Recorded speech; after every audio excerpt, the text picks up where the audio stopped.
রাজধানীর আগারগাঁওয়ে নির্বাচন ভবনে সংলাপ চলছে। বিস্তারিত জানাতে সেখানে আছেন আমাদের সহকর্মী মাহফুজা মোসলেহি।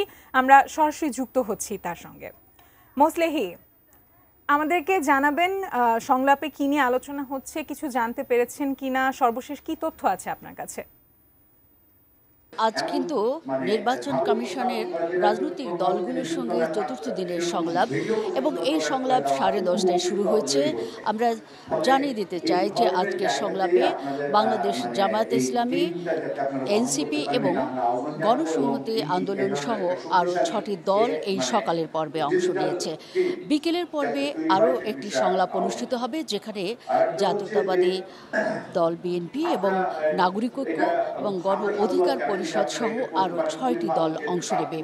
আমরা জানি এই সংলাপ আসলে নির্বাচন কমিশন নিয়েছে। বেশ কিছুদিন ধরে এই উদ্যোগ চলছে তাদের, এবং এই উদ্যোগের মূল লক্ষ্য হচ্ছে আগামী জাতীয় নির্বাচনকে অবাধ এবং গ্রহণযোগ্য করার লক্ষ্যে রাজনৈতিক নেতা যারা রয়েছেন তাদের পরামর্শ নেওয়ার জন্যই মূলত এই সংলাপ ডেকেছে নির্বাচন কমিশন। সকালে এই সংলাপের উদ্বোধনী বক্তব্য বা স্বাগত বক্তব্যে প্রধান নির্বাচন কমিশনার জানিয়েছেন, প্রধান নির্বাচন কমিশনার কিংবা পুরো নির্বাচন কমিশনের একার চেষ্টা নয়, এই নির্বাচনকে সম্পূর্ণভাবে গ্রহণযোগ্য নির্বাচন করতে হলে সকল রাজনৈতিক দলের নেতা কর্মীদের সহযোগিতা করতে হবে। একই সঙ্গে ভোটারদের যে নিরাপদ পরিবেশ সেটি নিশ্চিত করার লক্ষ্যে নির্বাচন কমিশনকেই ব্যবস্থা নিতে হবে এবং সব ধরনের মনিটরিং জোরদার রাখারও আহ্বান জানিয়েছেন নির্বাচন কমিশনের প্রতি যারা রাজনৈতিক দল, আজকে যেসব দলের নেতারা অংশ নিয়েছেন তারা।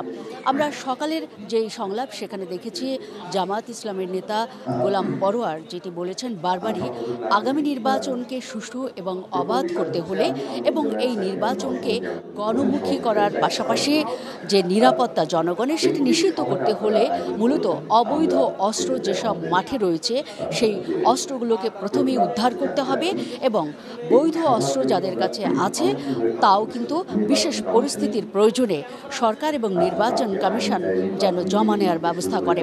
তারা বেশ কয়েকটি প্রস্তাব দিয়েছেন, বিশেষ করে এই নির্বাচনকে কেন্দ্র করে যেসব ডিসি, এসপি, ইউএনও এবং নির্বাচনী কর্মকর্তা বদলি করা হচ্ছে বা নিয়োগ দেওয়া হচ্ছে তাদেরকে আসলে বিশেষ ক্রাইটেরিয়ায় বা দল মত এসবের উপরে যেই নিরপেক্ষতা ছাড়া যে বিশেষ ক্রাইটেরিয়া বহাল রাখা হয়েছে এবং এই বিশেষ ক্রাইটেরিয়ায় বা স্বজনপ্রীতির মধ্য দিয়ে যে ডিসিএসপিকে নিয়োগ দেওয়া হচ্ছে সে বিষয়টিও কিন্তু তারা খুব আশঙ্কার চোখে দেখছেন এবং তারা বলেছেন যে লটারির মাধ্যমে এই নিয়োগ বা বদলি প্রক্রিয়াটা পুরোপুরি যাতে করা হয়। আগামী নির্বাচনকে ঘিরে তারা আচরণবিধির বেশ কিছু পরিবর্তন আনার দায়িত্ব নিতে বলেছেন নির্বাচন কমিশনকে। একই সঙ্গে জামাত নেতারা যেটি বলেছেন যে এই নির্বাচনে আসলে আগামী নির্বাচনকে প্রশ্নবিদ্ধ করার একটি সুযোগ রয়েছে, এজন্য যে গণভোট এবং জাতীয় নির্বাচন একই দিনে করার যেই উদ্যোগ নিয়েছে সরকার সেটিকে আসলে তারা নিন্দা জানিয়েছেন এবং বলেছেন যে গণভোটের যেই দাবি তারা করেছিলেন আগে জাতীয় নির্বাচনের আগে অনুষ্ঠানের সেটি আবারও বহাল রাখার জন্য কমিশনকে বারবার তারা অনুরোধ জানিয়েছেন এবং গণভোট এবং জাতীয় নির্বাচন একই দিনে হলে যেসব সংকট তৈরি হবে সেগুলো তারা তুলে ধরেছেন এবং এর সমাধানে নির্বাচন কমিশনের পদক্ষেপ জোরালোভাবে আশা করেছেন।